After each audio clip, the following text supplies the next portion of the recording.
Le gouvernement français contesté dans la rue, grande manifestation à Paris et à Lyon pour défendre la famille traditionnelle. Ce sera notre fait du jour ce dimanche.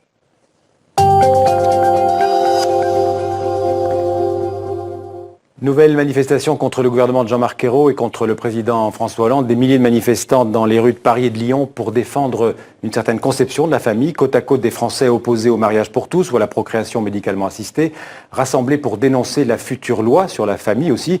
Bref, une foule qui s'élève contre la familiphobie supposée du gouvernement français. Nicolas Dudoué. On prend les mêmes et on recommence. Les anti-mariages gays avaient usé les pavés parisiens week-end après week-end il y a 8 mois, avant de perdre la partie contre le gouvernement sur le mariage gay. Les revoilà cette fois avec de nouveaux combats, mais toujours le même discours, famille, enfants et tradition. La nature a fait qu'il fallait un père, une mère pour un mâle, une femelle pour se reproduire. Ça me paraît être la base de notre société. Les sujets de discorde ne manquent pas avec le gouvernement. La procréation médicalement assistée pour les couples lesbiens est à l'étude par l'exécutif. Une décision devrait être rendue au printemps. Inacceptable pour les manifestants, comme l'ABCD de l'égalité expérimentée dans 600 classes de France, qui s'est transformée la semaine passée en une énorme polémique sur l'enseignement de la théorie du genre à l'école. À cela s'ajoute la réforme du congé parental votée cette semaine. Pour ces familles, François Hollande est un fossoyeur, un familiphobe. Monsieur Hollande ne nous écoute pas, ne veut pas dialoguer avec nous. En revanche, Monsieur Valls a été très clair dans ses propos vis-à-vis de nous et il va tout faire pour nous faire taire. Mais nous, on est dans notre bon droit, on a le droit de s'exprimer, on a le droit d'être en opposition. La crispation reste donc vive avec le gouvernement. Le collectif La Manif pour tous prépare un Grenelle de la famille le 8 mars prochain avec pour objectif la rédaction d'une loi cadre pour la famille. Véritable alternative, disent-ils, à la vraie loi cadre qui sera proposée par la ministre française de la Famille au deuxième semestre 2014. Alors avec nous en plateau pour parler de cette manifestation, Yannick Moreau, bonsoir. Bonsoir. Vous êtes député UMP de Vendée, c'est dans la région de Nantes, pour ceux qui connaissent la géographie française. Alors vous étiez dans cette manif pour tous. D'abord c'est un succès, j'imagine. 80 000 personnes pour la police, 500 000 pour les organisateurs, rien qu'à Paris. Le message c'est quoi? C'est la défense de la famille traditionnelle d'abord? Le message c'est de dire stop à François Hollande.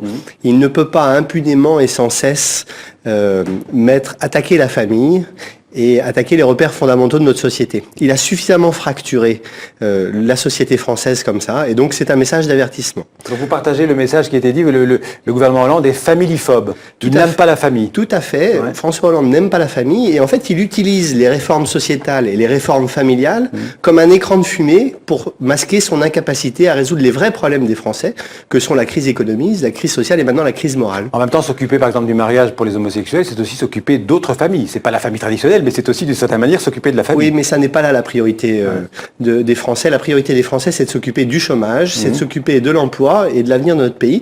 Et il instrumentalise en réalité les lois sur la famille et les repères fondamentaux de notre société pour masquer son échec sur les réformes. C'est de la politique de l'écran de fumée, et donc les Français sont exaspérés par cette façon de faire, par cette technique politicienne, et ce faisant d'ailleurs il fait réagir une majorité des Français qui ne défilent pas en entier, mais nous étions à Paris presque 500 000 personnes pour représenter la majorité silencieuse des Français qui disent stop. Vous avez assez fracturé la société française comme ça. Alors on parle aussi beaucoup en ce moment en France de l'égalité entre les garçons et les filles. Certains disent que c'est la théorie du genre, même si cette théorie n'existe pas vraiment. C'est simplement de dire que les différences entre les garçons et les filles sont plus le produit de la société, de l'éducation, de la culture que de la biologie. Est-ce que vous partagez ces craintes de ceux qui disent stop à cette confusion, on va dire, sur les garçons et les filles? On a de quoi être inquiet, parce que le discours officiel du gouvernement est de dire « dormez tranquille, braves gens, on n'aura pas de théorie du genre à l'école », mais la réalité c'est que... Pour l'instant, c'est pas le cas en tout cas. Non, c'est pas le cas, sauf qu'il y a des expériences qui sont menées et que jusqu'à présent, le gouvernement n'a rien fait pour les empêcher et a laissé même des ministres du gouvernement s'exprimer favorablement à l'introduction de ces théories. On a échappé à l'introduction de la théorie du genre dans la loi sur l'école. On va voir si on arrive à y échapper dans la loi sur la famille. C'est une vraie vraie menace qui pèse sur l'avenir de notre société. vous C'est une conception nouvelle. En fait, le gouvernement réagit comme s'il voulait créer un homme nouveau, déconnecté de ses repères fondamentaux, que sont le père, la mère, vous voyez, moi aussi je suis dans la théorie du genre, et donc déconnecté de ses repères fondamentaux et de ses attachements vitaux. Quand on voit ces manifestations, on a envie de dire, c'est souvent ce qui est dit d'ailleurs, que la majorité ou la minorité, je ne sais pas ce qu'il faut dire, conservatrice de la société française s'exprime. Est-ce que vous diriez que la société française est conservatrice et que l'UMP est un parti conservateur? Non, je dirais que simplement que on ne peut pas tout brader comme cela. La famille, c'est une valeur essentielle de notre pays sur laquelle repose notre civilisation. Et donc, si on veut un avenir pour notre pays, il faut préserver ce qui est vital pour lui. Et la famille, c'est une cellule vitale de la société. Mais vous refusez ce terme de conservateur? Non, c'est pas. Oui, je refuse de terme de conservateur parce que la famille, c'est une donnée, c'est une réalité qu'il nous faut préserver. La famille, c'est une espérance pour notre pays. Alors, il y a eu d'autres manifestations dimanche dernier qui étaient plus dures, d'extrême droite, qui réclamaient le départ de François Hollande. C'était François Hollande dégage. Vous, en tant que député UMP, vous ne réclamez pas le départ de François Hollande. J'ai hâte qu'il se produise ce départ parce que vous attendez les chances électorales. 20 mois, c'est long, mais je reconnais le suffrage universel et donc la loi qui a été votée, que j'espère la droite revenue au pouvoir en 2017 retravaillera. J'espère que la droite, et je suis là aussi pour porter ce message auprès des manifestants aujourd'hui à Paris, que la droite aura le courage de revenir sur cette loi qui est une loi mauvaise et d'empêcher les lois qui nous préparent aujourd'hui sur la famille et sur l'école, etc. Encore un mot sur la fin de vie. Est-ce qu'il faut en France légiférer sur la fin de vie, sur ce qu'on appelle l'euthanasie? Absolument non.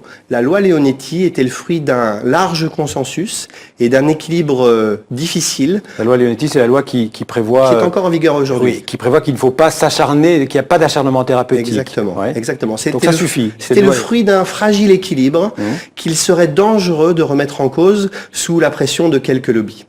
Et donc, non, je pense que le statu quo est positif. Merci Yannick Moreau. Je vous rappelle que vous êtes député UMP de Vendée. Merci d'avoir été avec nous. Merci.